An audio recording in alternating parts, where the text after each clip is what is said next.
Lorsque votre application est terminée, il faut maintenant penser à comment la distribuer.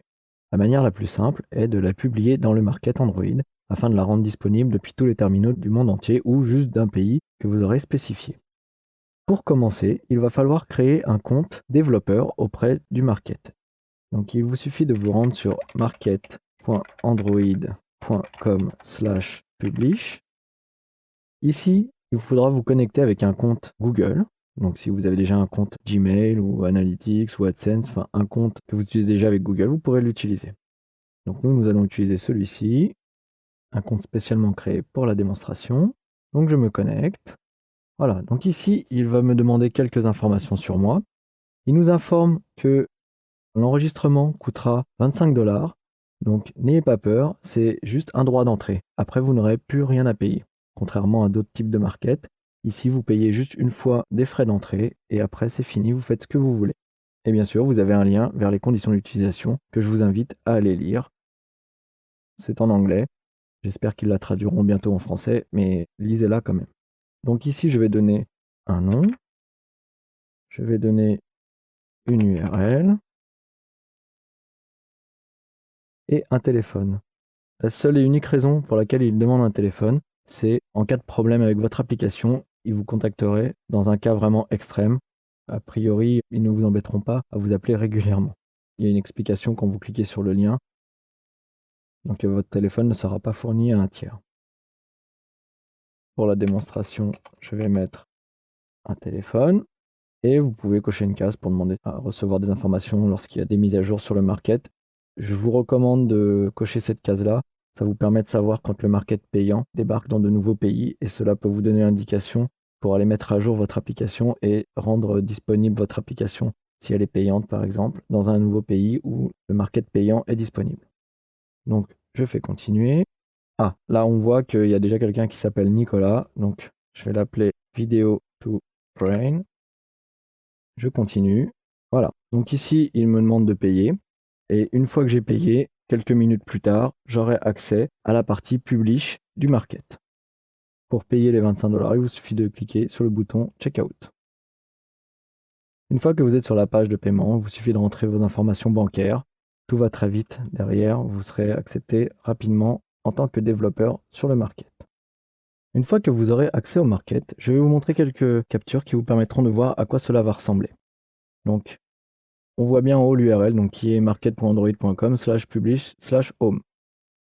Vous retrouverez dans cette page-là quelques indications sur les applications que vous avez déjà publiées ou qui sont en attente d'être publiées. Vous pouvez faire comme des brouillons dans les boîtes mail en remplissant les informations et si elles ne sont pas terminées, vous pourrez venir les terminer plus tard et une fois que vous aurez tout bien rempli, déclencher la publication.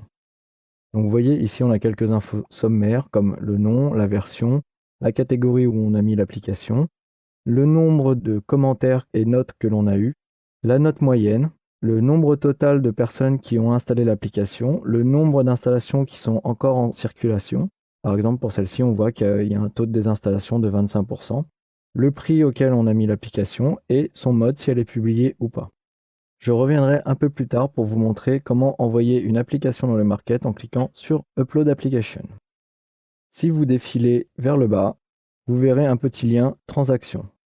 Quand vous êtes intégré dans le market d'Android, vous avez un accès à Google Checkout uniquement pour le market Android, car Google Checkout n'est disponible que pour le marché US et d'Angleterre.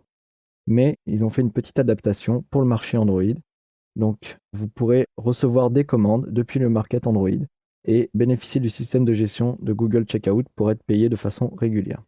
Donc le petit lien que j'ai entouré ici, Transactions, enverra sur la page Google Checkout.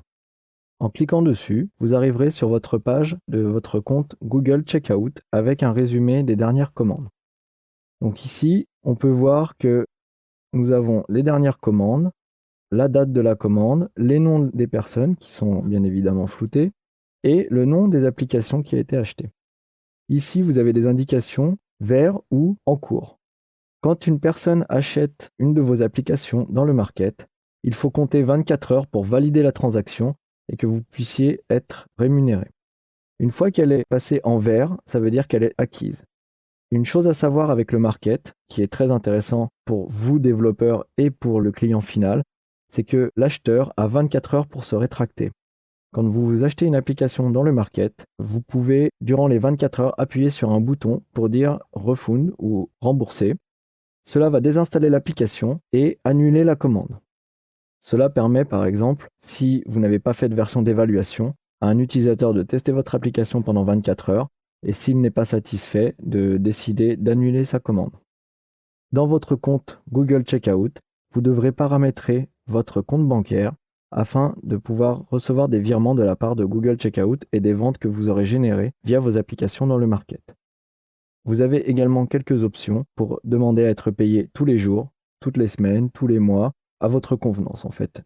Sachez une dernière chose au niveau du market, c'est que Google prend 30% de commission sur les ventes. C'est-à-dire que sur une vente à 1 euro, Google gardera 30 centimes. Donc sur une vente à 99 centimes, vous ne conserverez que 69 centimes.